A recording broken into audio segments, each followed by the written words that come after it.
Pernah nggak kamu merasa hidup ini malah terasa lebih hidup waktu kamu punya seseorang yang kamu benci? Mungkin bukan musuh langsung, tapi seseorang yang selalu berbeda pandangan.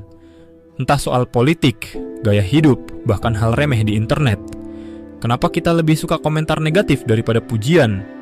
Kenapa lebih gampang ingat orang yang bikin kita kesal daripada yang bikin kita nyaman? Apakah ini kebetulan? Atau ada sesuatu yang lebih dalam tentang manusia?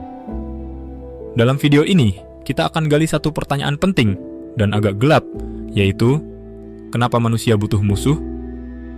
Bukan hanya di zaman perang, tapi juga di era TikTok, Twitter, dan konten debat 24 jam. Jawabannya, mungkin tidak sesederhana yang kamu kira. Di masa lalu, musuh itu jelas. Mereka punya bendera, pasukan, dan seringkali niat untuk menguasai wilayah kita. Suku-suku purba harus bertahan hidup dari suku lain. Disitulah konsep musuh muncul.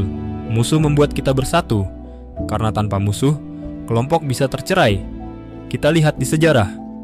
Romawi memperluas kekuasaan dengan menaklukkan barbarian.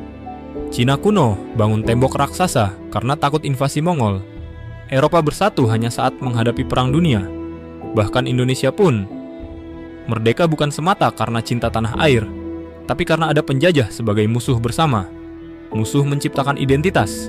Kita ada karena ada mereka. Secara biologis, otak manusia dibentuk untuk mengenali bahaya. Amigdala, bagian otak kita yang mendeteksi ancaman, aktif saat kita melihat musuh. Ini alasan kenapa berita buruk lebih cepat viral. Dalam psikologi sosial, ada konsep in-group dan out-group. Kita cenderung merasa nyaman dengan kelompok sendiri dan curiga pada yang berbeda. Ini bukan karena kita jahat, tapi karena otak kita lebih suka kepastian dan kesamaan. Eksperimen Stanford Prison dan Milgram membuktikan bahwa manusia bisa jadi kejam hanya karena diberi posisi musuh atau otoritas. Bahkan orang biasa bisa menyakiti orang lain kalau pikirannya melihat mereka sebagai lawan.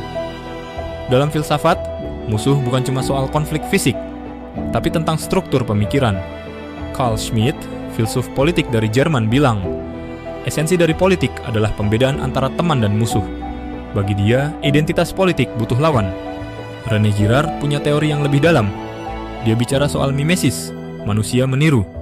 Tapi peniruan ini menciptakan konflik, karena kita menginginkan hal yang sama. Saat konflik naik, kita butuh kambing hitam untuk dilampiaskan. Nietzsche punya sudut pandang lain. Bagi dia, hidup tanpa tantangan adalah hidup yang lemah.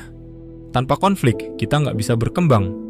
Nilai-nilai moral lahir dari perjuangan, bukan dari kenyamanan.